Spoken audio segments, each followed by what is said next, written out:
성경 말씀은 구약성경 창세기 4장입니다. 구약성경 5쪽 창세기 4장 8절에서 12절까지 4장 8절에서 12절까지 말씀입니다. 가인이 그의 아우 아벨에게 말하고 그들이 들에 있을 때에 가인이 그의 아우 아벨을 쳐 죽이니라. 여호와께서 가인에게 이르시되 네 아우 아벨이 어디 있느냐? 그가 이르되 내가 알지 못하나이다. 내가 내 아우를 지키는 자니이까.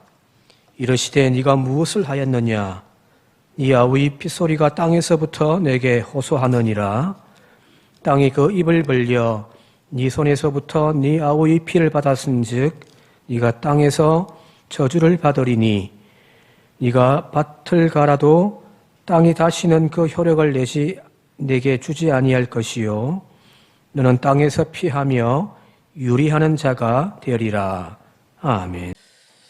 요즘에 오후 찬양 예배 때 창세기를 함께 말씀을 나누고 있는데 오늘은 제가 오후 예배를 하지 않아서 그 창세기 본문 말씀을 가지고 오늘 함께 이 시간에 말씀을 좀 나누어볼까 합니다. 지난 시간에 성경은 관계성에 대한 주제를 다루고 있다고 말씀했습니다. 말 그대로 모든 것이 관계성 속에 있습니다. 여기서 말하는 관계성이란 인간은 하나님과 연합하는 존재여야 한다는 겁니다. 그리고 또한 그 이웃과 연합하도록 창조되어진 존재가 바로 인간이라는 이야기입니다. 인간을 하나님 창조하실 때 흙으로 창조하셨잖아요, 그죠? 근데 이 흙으로 창조한 재료를 흙으로 사용한 것은 인간만은 아니라는 겁니다. 다른 모든 동물들도 다 흙으로 만드셨습니다. 그러나 인간에게는 특별하게 하나님의 형상을 입혀주셨고요. 또 그 코에 생기, 즉 생명의 기운, 하나님의 기운을 불어넣어 주심을 통하여서 비로소 그 인간이 생명이 되어야더라는 겁니다. 생명이란 생명을 가진 존재가 되어졌다는 이야기입니다. 이것은 곧 인간은 하나님과 뗄래야 뗄 수 없는 존재라고 하는 말이겠죠, 그죠? 그러니까 인간은 하나님과 연합해져 있는 존재입니다. 자, 그러나 인간이 하나님의 명령을 거역하고 선악과를 따먹어 버렸습니다. 범죄한 겁니다. 하나님께서 말씀하시기를 그것을 먹는 날 너는 반드시 죽을 것이다 라고 하셨는데 인간은 그 선악과를 따먹으로 말미암아 범죄하게 되어졌습니다. 결국에는 죽음이 그 인간에게 이제 부여되어진 거죠. 즉 하나님과의 관계성 속에서 이제 벽이 생겨버린 거죠. 그러니까 인간이 아담과 하와가 하나님이 바람 가운데 이제 동산에 임재하실 때 그의 낯을 피하여 나무 뒤에 숨어버리더라는 거잖아요, 그죠? 이렇게 숨는다 말 자체가 관계가 이미 깨어졌다는 이야기잖아요. 하나님과의 관계가 끊어진 상태, 그것이 바로 곧 죽음입니다. 생명, 그러니까 생명의 존재였던 그에게서 하나님이 그 생기를 거두어 가버리신 거죠. 그게 죽음의 상태라는 이야기입니다. 그래서 성경은 어떤 생물학적인 죽음, 이제 늙어서 죽었다, 심장이 뛰지 않는다, 그런 어떤 생물학적인 죽음을 이야기하는 것보다는 사실은 하나님과의 관계의 단절, 그것이 곧 죽음이다라는 사실을 우리에게 가르쳐주고 있습니다. 그래서 신라권 에덴 동산에서 쫓겨나는 사건, 그것도 마찬가지입니다. 하나님과의 관계 단절되어지고요. 에덴 동산에서 쫓겨나서 이제는 육체만 남아있는 그 본래의 흙으로 돌아가는 인생을 살아가는 거죠. 이 하나님과의 단절은 바로 인간 사이의 관계 단절로 이어져 갑니다. 첫 번째 그 사건이 바로 여러 번 말씀드렸습니다마는 아담과 하와의 한 몸으로서의 운명 공동체, 살 중에 살이요 뼈 중에 뼈다. 그리고 그 남자가 부모를 떠나서 그 여자와 함께 이제 한 몸이 되어진단 말이에요. 각각의 존재가 아니라 이제는 완전한 인간이 되어진다는 사실입니다. 자, 그런데 이 아담과 하와의 범죄로 말미암아 하나님과의 관계도 깨어져 버렸지만 그 둘 사이에 한 몸으로서의 운명 공동체가 깨어져 버리더라는 거예요. 그전까지는 우리였습니다. 우리라고 하는 개념입니다. 그런데 타락한 이후로는 나와 너가 분리되어지더라는 거예요. 아담이 하나님을 향하여서 변명할 때 했던 그 표현이 정확해요. 저 여자 이렇게 표현하거든요. 저기 있다 말은 무슨 말이에요? 분리시켰다는 이야기잖아요. 그죠? 이런 타락의 현상은 곧바로 그에게서 태어나는 그 두 아들에게서도 극명하게 드러납니다. 타락한 이후에 에덴 동산에서 쫓겨난 아담과 하와 이 두 사람 사이에 두 명의 아들이 탄생합니다. 첫째 아들의 이름이 가인이고요. 둘째 아들의 이름이 아벨입니다. 근데 이 가인이라고 하는 이름이 1절에 나와 있는 그 뜻이 뭐냐면은 얻었다라는 뜻이거든요. 여기 뭐 득남하였다 이게 있는데 남자아이를 얻었다. 얻었다라고 하는 단어가 바로 가인입니다. 그래서 영어의 개인이라고 하는 단어가 바로 이 가인에서 나온 거거든요. 획득했다, 얻었다. 자, 그리고 두 번째 아들 이름이 아벨인데요. 무의미하다, 한숨, 하찮다, 뭐 그런 뜻을 가지고 있단 말이에요. 자, 이 아벨이라고 하는 단어도 여러분 저는 너무너무 잘 아시는 단어예요. 전도서 1장에 나와 있는 헛되다 하는 헤벨이라고 하는 단어를 사용하는데 이 헤벨이라는 단어와 이 아벨이라는 단어가 똑같은 단어예요. 즉 헤벨은 입김입니다. 추운 겨울날 밖에 나가서 입김 들면은 입김이 나오잖아요, 그죠? 입김, 수증기 뭐 그런 뜻이거든요. 입김을 혹 불면은 이게 오랫동안 유지되던가요? 금방 싹 사라져 버리잖아요, 그죠? 연기 같은 존재. 그걸 헤벨이라고 합니다. 즉 잠시 맺혔다가 금방 사라져 버리고 마는 존재. 그게 헤벨입니다. 아벨이라는 이름이 헤벨과 똑같다는 말은 바로 이 아벨은 그런 아주 연약한 존재라는 의미로 받아들일 수 있겠죠, 그죠? 손에 탁 움켜쥐어 보지만 이 입김이라는 것은 호 하고 탁 잡아보지만 손 착 펴면은 아무것도 남은 것이 없잖아요, 그죠? 그래서 전도서에서는 그것을 헛됨이라고 번역을 해놨습니다. 이 헤벨이라는 단어를. 자, 따라서 여기 본문에 등장하는 아담과 하와 사이에서 탄생한 두 아들 가인과 아벨의 이름이 어찌 보면은 너무너무 의미가 있죠. 하나는 가인, 더 움켜쥐고 더 얻으려고 몸부림치는 사람의 이야기. 또 하나 아벨, 헤벨, 잠시 있다 사라져버리는 아주 공허한 것. 자, 이 두 이름을 통해서 지금 성경은 인생이란 뭔가에 대해서 우리에게 이야기를 해주고 있는 거예요. 인간은 어떤 길로 가야 하는가라는 겁니다. 인간은 무엇을 얻고자 항상 몸부림치며 살고 있습니다. 아담에게 내려졌던 형벌이 땅은 너로 말미암아 저주를 받고 너는 내 평생에 수고하여야 그 소산을 먹을 것이다. 네가 평생 땀을 흘려야만 너는 먹을 것을 얻을 수 있을 것이다. 여기 아담에게 내려진 하나님의 형벌이잖아요, 그죠? 인간은 죽을 때까지 땀 흘려 애쓰며 노동할 수밖에 없습니다. 그래서 우리는 생존을 위해서 무엇을 자꾸만 얻고자 죽을 때까지 수고하고 애쓰고 몸부림치며 사는 인생을 살고 있잖아요. 그죠?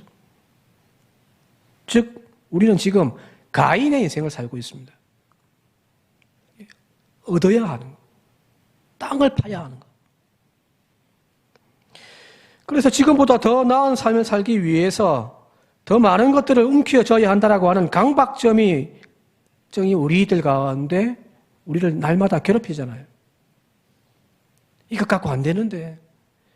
저도 아직 은퇴하려면은 아직 한 20년 가까이 남았는데도 불구하고 은퇴 이후에 뭐 하지? 뭐 먹고 살지? 고민을 하고 있거든요. 저축을 더 많이 해야 되는데 하면 고민을 하고 있습니다. 또 남들보다 더 가지지 못하고 더 얻지 못한 내 인생을 바라보면서 비관하고 절망하며 살아가고 있는 것이 오늘 우리들의 모습이기도 하잖아요. 남들은 지금 참만큼 앞에 달려갔다는데, 남들은 지금 그래도 집 한 채는 은퇴한 이후에 살 수 있는 집 한 채는 마련했다고 하는데 나는 지금 뭐지? 자꾸 비교해가면서 절망하는 것이 우리들의 모습입니다. 근데 참 우스운 것은 저 들판에 야수들도 시큼 먹고 배가 부르면 자기 앞에 지나가는 그 어떤 짐승도 사냥하지 않는 법인데, 인간은 배가 불러도 더 가지려고 움켜쥐고 살생을 하는 특징을 가지고 있는 존재가 바로 인간이 맞죠. 가인의 후손이 분명합니다. 자, 그러나 아무리 가지고 움켜쥐고 피투성이가 되도록 경쟁하며 더 획득하려고 몸부림쳐보지만 나중에는요, 아무것도 남는 게 없잖아요. 이게 또 인간이 우리의 인생이라는 거잖아요. 흙에서 왔으니 다시 그럼 흙으로 돌아가는 것이 인생이고, 유명한 그 욥의 고백처럼 내가 모태에서 알몸으로 나왔은즉 또한 알몸으로 거리로 돌아갈지다 하는 인생이 바로 인간, 저와 여러분들의 삶입니다. 더 움켜쥐려고 가인처럼 살아가지만 또 한편에서는 나중에 보면 아무것도 없는 거예요. 아무것도 소유하지 못한 채 그냥 내려놓고 가야 되는 것이, 그러니까 아벨의 인생을 살아가는 것이 또한 우리들의 인생이기도 하단 말이에요. 즉 발부둥치며 더 얻고 더 많은 것을 소유해 보려고 피땀 흘려 몸부림쳐보지만 결국에는 아무것도 가지 못하고 떠나가야 하는 빈손 인생이 바로 오늘 우리 인간입니다. 그래서 가인과 함께 등장하는 이 아벨이 어쩌면 성경에서 이야기하고자 하는 진짜 인간의 모습이 아닌가 싶습니다. 자, 이 아벨이라고 하는 이름의 의미를 갖고 깨달음을 우리에게 전달해 주는 것이 전도서거든요. 작년인가 재작년인가 수요일 날 이 전도서 가지고 이제 쭉 설교를 했던 내용이 있는데 좀 요약해서 오늘 다시 한번 좀 말씀을 좀 드릴게요. 우선 전도서는 황혼기에 머리가 허옇게 되어진 꼬부라져 있는 그 노인이 적은 전도서입니다. 지혜서입니다. 젊었을 때에는 혈기가 왕성하여 하나라도 더 배우려고 했고요. 더 많은 것을 소유하기 위해서 열심히 장사도 했고요. 또 성취하는 것들 때문에 그 모든 것으로 즐거움을 삼고 행복을 느끼며 살아왔던 그 사람이었습니다. 많은 것을 이루었던 사람입니다. 그런데 늙어서 보니까 배운 것도 소용없더라는 거예요. 남들보다 더 많은 것을 이루어서 큰 부자가 되어졌지만 그 돈도 이제 소용이 없더라는 겁니다. 잘 아시는 전도서에 헛되고 헛되다는 표현이 바로 그런 표현이거든요. 노인이 하는 소리예요. 하나 더 배우려고 막 몸부림치는 그 인생 보면서 소용없다.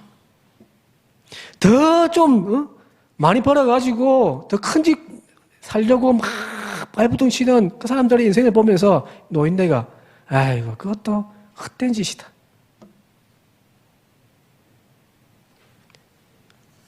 그게 전도서예요.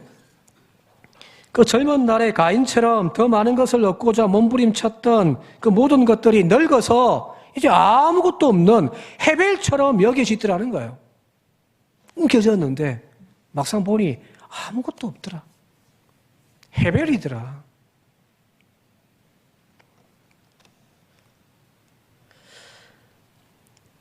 그게 지혜라는 거예요.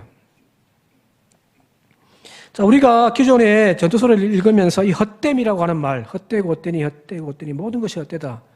이 헤벨, 이 헤벨이라는 개념을 쓸모없는 것, 무의미한 것, 헛된 말 그대로 그죠. 우리가 그렇게 보는 경향들이 있습니다. 그래서 또 성경도 그렇게 번역을 해놨으니까요. 자, 그런데 이 아벨이라고 하는 이름을 번역할 때에도 그것을 무의미하다, 하찮다.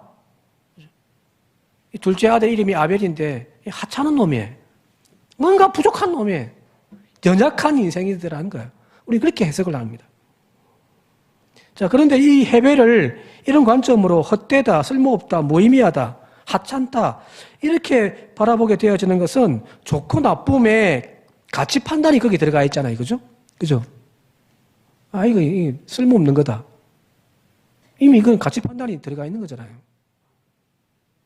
이건 나쁜 거라고 우리는 판단을 하고 있단 말이에요. 자, 근데 이 헤벨을 그런 어떤 가치 판단을 가지고서 쓸모없는 것, 하찮은 것, 이렇게 볼 것이 아니라 아까 처음에 이야기했듯이 이 헤벨이라는 단어의 본래 뜻이 입김, 수증기라고 했잖아요. 그죠? 그죠? 자, 그러면은 그 본래 정확한 뜻은 뭐냐면은 잠깐 있다가 금방 사라지는 것이에요. 자, 이 헤벨이라는 단어를 헛되다, 의미 없다, 무의미하다, 하찮다 이렇게 해석할 것이 아니라 잠깐 있다가 사라져버릴 것이라고 해석을 한다고 한다면은 거기에는 가치 판단이 들어가 있지 않죠. 이건 좋다, 나쁘다. 입김을 훅 불었는데 사라져버렸어요. 그러면 이 입김이 나쁜 거예요? 입김은 나쁜 거예요? 물론 이제 담배 연기가 푹 피우면 그 나쁜 거겠지만은 추운 겨울날 숨 쉰다고 호 했는데 입김이 싹 나왔다가 금방 사라진다고 해서 이게 나쁜 건가요? 이건 좋고 나쁨의 문제가 아니잖아요. 그죠? 자, 이 헤벨이라는 단어를 혹은 오늘 성경 본문에 나와 있는 이 아벨이라는 단어를 헛됨으로 이해할지 아니면 잠시 잠깐 있다가 사라지는 것들이라고 이해하는 것이 더 맞는지를 극명하게 보여주는 성경 구절이 전도서 9장 9절 말씀입니다. 영상을 통해서 같이 한번 읽어보도록 할까요? 전도서 9장 9절입니다. 같이 읽겠습니다. 시작. 네 헛된 평생의 모든 날 곧 하나님이 해 아래에서 내게 주신 모든 헛된 날에 네가 사랑하는 아내와 함께 즐겁게 살지어다. 그것이 네가 평생에 해 아래에서 수고하고 얻은 내 몫이니라. 여기 이 아벨이라는 단어예요. 이 헛됨이라는 단어가 두 번 나오는데 여기 아벨이에요. 헛된 평생의 모든 날, 또 중간쯤에 모든 헛된 날에 이렇게 됐단 말이에요.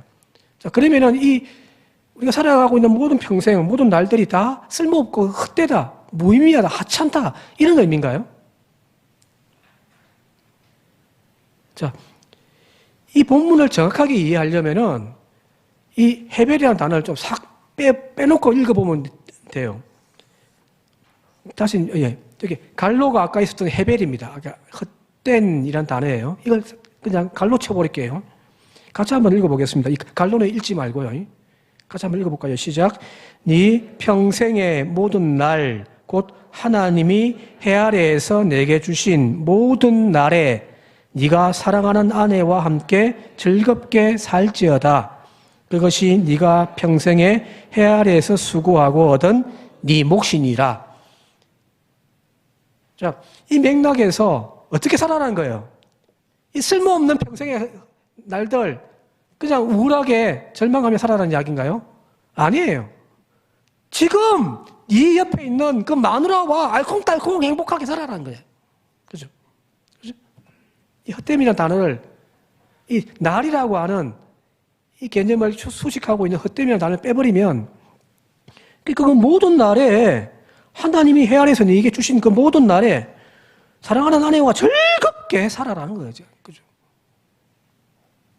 자, 그렇다면 여기 갈로 쳤던 이 헤벨이라는 단어는 헛되다, 무의미하다, 무가치하다 그런 의미이기보다는 잠시 잠깐 있다가 안개처럼 사라져버리는 그 날들이라는 거예요. 잠시 있다 사라져버리는 그런 날들 너무너무 짧기 때문에 내일 사랑하겠다, 나중에 형편되면은 내가 더 사랑하겠다가 아니라 지금 오늘 사랑할 수 있을 때 아내와 웃고 맛있는 거 먹고 놀고 싶은데 다니면서 즐겁게 살아라는 이야기잖아요. 그죠? 그죠? 그리고 나가면 이 헤벨의 뜻이 정확히 아시겠죠? 그죠? 쓸모없는 것, 헛된 것이 아니라 잠시 잠깐 있다가 그냥 금방 사라져버리는 것이에요. 자, 그렇다면 오늘 여기 가인과 대조가 되어지는 이 아벨이라는 이름의 의미도 마찬가지인 거죠. 그냥 인생은 잠시 잠깐 있다가 사라져버리는 것과 똑같단 말이에요. 내가 뭔가를 움켜쥐기 위해서 더 높은 자리를 올라가기 위해서 열심히 살아왔단 말이에요. 그 자리에 딱 올라섰더니 처음에는 너무너무 기분 좋죠. 내 출세했다. 오늘 내 한턱 쏘을게. 그죠? 근데 그 자리에 서 있으면 행복하던가요? 내가 지금 가지지 못한 것 남들 다 가지고 있어서 부러웠는데 그것이 생겼어요. 그래서 날마다가 행복하던가요? 그 행복도요 잠깐인 거예요. 금방 사라져 버립니다. 오늘 여기 본문에서 아벨과 가인의 그 대조적인 이름을 통해서 성경은 지금 우리에게 뭘 가르쳐주고 있냐면은 우리가 어떻게 살아야 하는지에 대한 지혜를 가르쳐주고 있는 거죠. 가인처럼 하나 더 가지려고 더 움켜쥐려고 경쟁하듯 너 죽고 나 살자는 식으로 살아가다가는 결국 모두가 다 불행해지는 인생이 되어진다는 이야기입니다. 반면에 더 행복한 인생, 더 가치 있는 인생을 살기 위해서는 이 짧은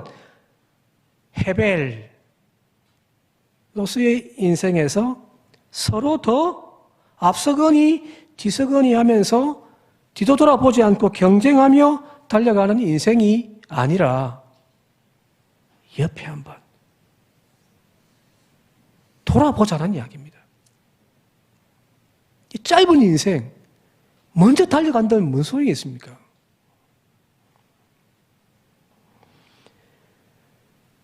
수도 없이 경쟁하며 야곱처럼 앞사람의 발꿈치를 움켜잡고 더 얻기 위하여 남을 속이고 빼앗는 인생, 그런 가인의 인생을 살지 말라는 거예요. 금방 있다 사라질 안개와 같은 짧은 날들 동안 하나님이 세상에서 우리에게 주신 덧없이 소중한 그 모든 날들을 오늘 하루 만끽하며 즐기며 감사하며 사랑하며 살아가는 저와 여러분들이 되시길 바랍니다. 내일을 위해서 오늘 희생하며 살지 않기를 바랍니다. 내가 좀 더 노력하고 더 벌어놔야 내일 웃을 수 있지 않겠느냐 하면서 막 열심히 일하고 살아가잖아요. 젊었을 때. 집에 자식들은 마누라한테 맡겨놓고 내가 돈을 벌어야 우리 가정에 사니까 오늘 열심히 살자. 아니에요. 지금 시간 있고 더 젊을 때 자식들과 더 행복한 시간 보내라는 겁니다. 더 얻는 것이 우리의 인생의 목적이 아니라 이 짧은 잠시 있다 사라져버릴 그 인생에서 지금 내 옆에 있는 사람들과 알콩달콩하면서 즐기면서 살아라는 이야기입니다. 지금 내 곁에 있는 사랑하는 사람, 우리의 형제 자매들, 그리고 우리의 이웃들과 함께 더불어 웃으며 행복하게 사는 것이 인간에게 주어진 참 행복이고 참 축복이라고 성경은 우리에게 이야기해 주고 있습니다. 우리는 어리석게도 아벨을 죽여버리고 가인이 되기를 원한단 말이에요.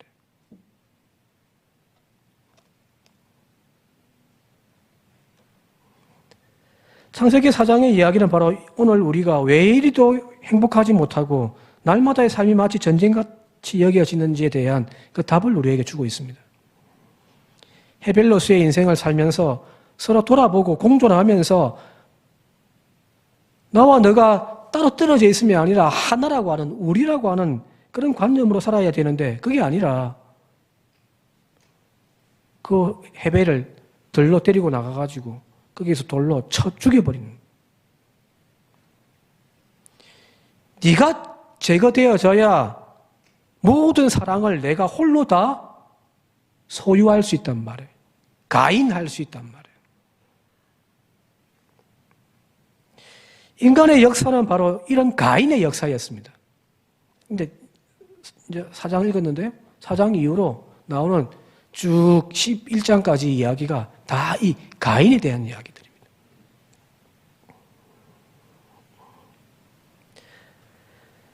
자, 여기서 이제 우리가 주목해야 보여야 할 구절 하나가 있는데 그게 바로 9절입니다. 9절 말씀을 같이 한번 읽어볼까요?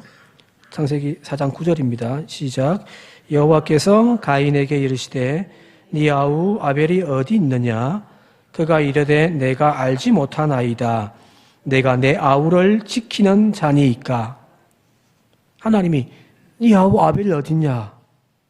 라고 물은 거예요. 하나님 몰라서 물었을까요? 알죠, 그죠? 네 아우가 지금 어딨냔 말이에요. 그런데 이 가인이 퉁명스럽게 대답합니다. 내가 내 아우를 지키는 자입니까? 왜 내한테 묻습니까? 라고 대답을 해요. 내가 내 아우를 지키는 자입니까? 따지면서 묻습니다. 그런데 틀렸어요. 가인은 아벨을 지키는 자입니다. 사실 하나님께서 창조하신 인간은 홀로 있는 것이 하나님 보시기에 좋지 못하여, 선하지 못하여 그 돕는 배필을 짝지어 만들어주심을 통하여서 이제 둘이 하나가 되는 존재가 인간인 거죠. 그죠? 홀로 서 있는 것은 하나님 보시기에 선하지가 않더라는 거예요. 여자가 남자를 돕기 위해서 몸종으로 만들었다. 그런 이야기가 아니에요. 남자의 부족함을 채워서 완전체가 되게 하기 위하여 하나님은 여자를 만들어 놓은 거예요. 여자의 나약함과 부족함을 도와주고 채워주기 위해서 남자는 존재하는 거예요. 그래서 그 둘이 만나서 이제 완전한 하나가 되어지는 거예요. 그런데 가인은 지금 이 인간의 본질을 거부해버린 거죠. 다시 홀로 서기를 해버린 겁니다. 저놈 죽여버리고 나 혼자 다 내 거니까 이제.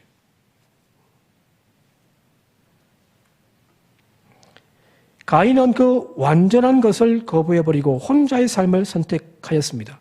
하나님이 원하시는 질문의 정답에 오답을 적은 거예요. 그죠? 저 연약한 아벨, 내가 지키고 돌보고 품어주어야 하는 존재로 여기었어야 하는데 뭐라고 하냐면 내가 그를 지키는 자입니까? 라고 이야기를 해버렸으니 하나님의 물음에 오답을 적어버린 겁니다. 자, 이런 가인의 대답과 완전 정반대의 모습이 하나님이 가인에게 보여주시는데 거기 14절과 15절 말씀입니다. 14절과 15절 같이 한번 읽어보도록 할게요. 읽겠습니다. 시작. 주께서 오늘 이 지면에서 나를 쫓아내시온 즉 내가 주의 낯을 배웁지 못하리니 내가 땅에서 피하며 유리하는 자가 될지라. 무릇 나를 만나는 자마다 나를 죽이겠나이다. 15절. 여호와께서 그에게 이르시되 그렇지 아니하다. 가인을 죽이는 자는 벌을 7배나 받으리라 하시고 가인에게 표를 주사 그를 만나는 모든 사람에게서 죽음을 면하게 하시니라. 이 가인이 두려운 거예요. 내가 누군가를 만나면 누군가가 나를 이제 죽일 건데 왜요? 살인자의 마음에는 누군가를 죽인 자의 마음에는 그에 대한 또한 공포를 느끼는 거죠. 내가 이렇게 유리하다가 누군가가 나를 죽이면 어떻게 합니까? 그때 하나님께서 가인에게 표를 하나 주십니다. 그죠? 무슨 표인지는 모르겠어요. 아마도 그 표라는 것이 어떤 사인으로서의 표가 아니에요. 어떤 성서학자가 이야기할 때 이거는 하나님의 전적인 동행하심이다라고 이야기를 하는 분도 있습니다. 내가 너를 무슨 말이에요? 끝까지 지켜주겠다라는 겁니다.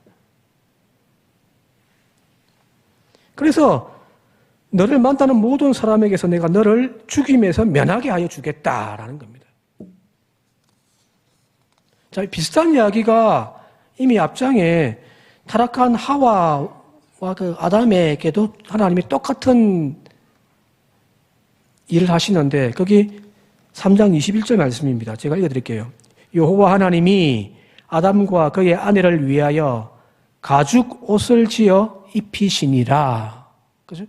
나뭇잎으로 그냥 대충 해가지고 신발을 만들어가지고 자기의 부끄러움을 가렸더니 이 나뭇잎이 바람에 살랑살랑 부니까 들렸다 내렸다 들렸다 내렸다 하는 거 보고 하나님이 아이고 저것들 진짜 모질이들. 그래서 하나님께서 그들에게 찢어지지 않는 또 자신의 음부를 가릴 수 있는 보호해 줄 수 있는 가죽 옷을 지어 입히시더라는 거잖아요. 두 이야기는 똑같은 이야기잖아요. 그죠? 이 두 구절들은 바로 죄인들에 대한 하나님의 사랑을 나타내는 은혜로운 말씀이기도 하지만 또 한편에서는 인간이 어떻게 살아야 하는지에 대한 하나님의 정답을 지금 가르쳐 주고 있는 거예요. 즉 가인이 자신이 돌보아야 할 자신의 반쪽 형제를 죽임으로 말미암아 인간이 살아가는 그 인생에 대한 오답을 적었단 말이에요. 하나님이 지금 빨간 펜을 들고서 찍찍 긋고 정답을 고쳐 적어주신 거예요. 내가 아무나 지키는 사람입니까? 답을 그렇게 적었는데 하나님이 틀렸어. 자, 봐봐. 내가 너에게 동행의 표를 줄 테니 나는 너를 끝까지 지켜줄게. 자, 나는 너를 끝까지 지켜준다. 이게 정답이다. 라고 주님은 지금 오답을 정답으로 고쳐주고 계신 겁니다.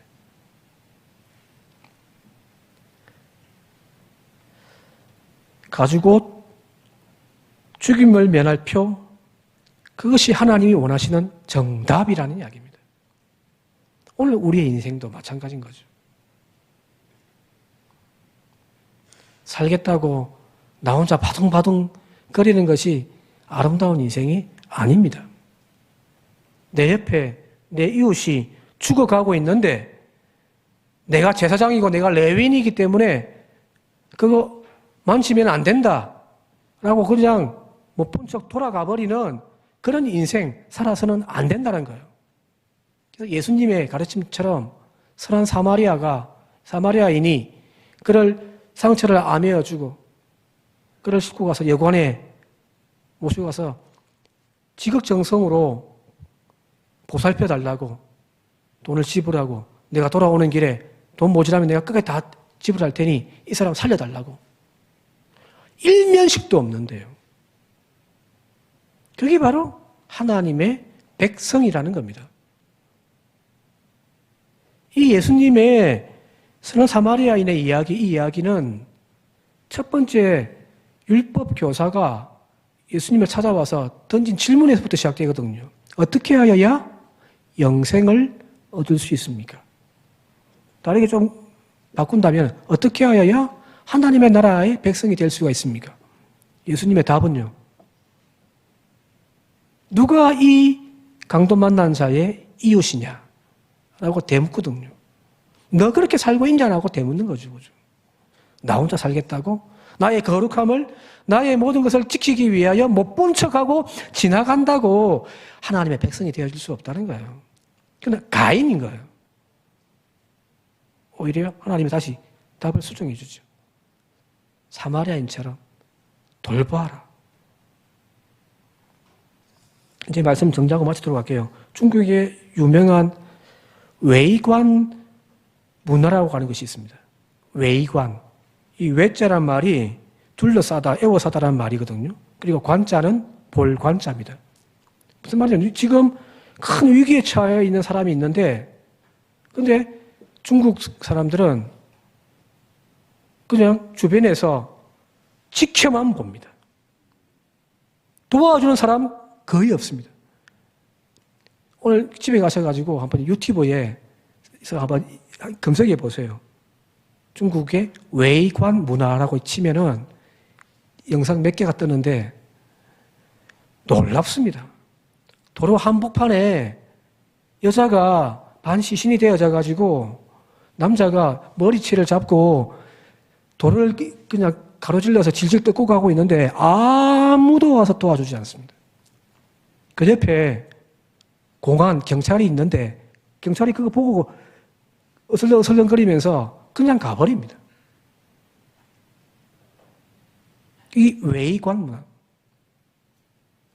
괜히 내가 간섭했다가 나에게까지 큰 화가 올 수 있다라고 해서 그냥 도와주지 않습니다. 여기 가인입니다. 하나님은 그 가인의 길에서 우리를 돌이키라고 말씀하시는 거죠. 지금 내 옆에 누가 어떻게 살고 있는지, 지금 믿음의 식구들이 어떤 지금 형편에 있는지 관심을 가지고 함께 지켜보고 부족함이 있다면 채워주고 위하여 기도해주고 따뜻한 위로의 손길 내밀어 줄 수 있는 그런 관계, 그게 교회인 겁니다.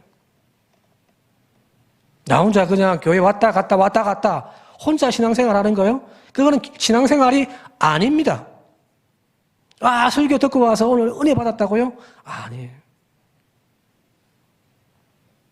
주님이 지금 그걸 오답 처리하면서 찍찍 꺼버리는 거잖아요. 빨간 펜으로. 그리고 이야기하잖아요. 가죽 옷을 입혀주시고 또 가인에게 동행의 보살핌의 표를 주시는 하나님, 그게 정답이라고 우리에게 말씀해 주고 있습니다. 오늘 바라기는 조금 더 우리의 주변의 소리에 귀를 기울이고 우리의 이웃의 아픔과 탄식의 소리에 함께 기도할 수 있는 저와 여러분들 우리의 신앙이 되어질 수 있길 바랍니다. 우리 산정교회가 선한 사마리아인들이 들렀던 여관이 되어지길 바랍니다. 그래서 이곳에서 인간다움이 회복되어져가는 이 땅의 천국이 만들어져 가기를 주님의 이름으로 축원드립니다. 함께 기도드리겠습니다. 고마우신 아버지 하나님, 부자인 것을, 많은 것을 가진 것을, 높은 자리에 권세를 누리고 있는 것을 자랑하는 저희들이 되어지지 않게 하여 주옵소서. 그 움켜쥐고 획득하고 채워놓는 모든 것들을 이루기까지 얼마나 많은 사람들을 짓밟고 왔는지, 얼마나 많은 사람들의 신음소리에 외면하며 달려왔는지, 이제 삭개오처럼 그 모든 것들을 깨고 팔아서 가난한 자들에게 나누어 줄 수 있는 저희들이 되게 하시고, 또한 우리의 이웃과 우리의 믿음의 식구들을 향하여 사랑스러운 눈으로 다시금 그들을 바라볼 수 있는, 다가갈 수 있는 우리들의 신앙이 되게 하여 주옵소서. 예수님의 이름으로 간절히 기도드리옵나이다. 아멘.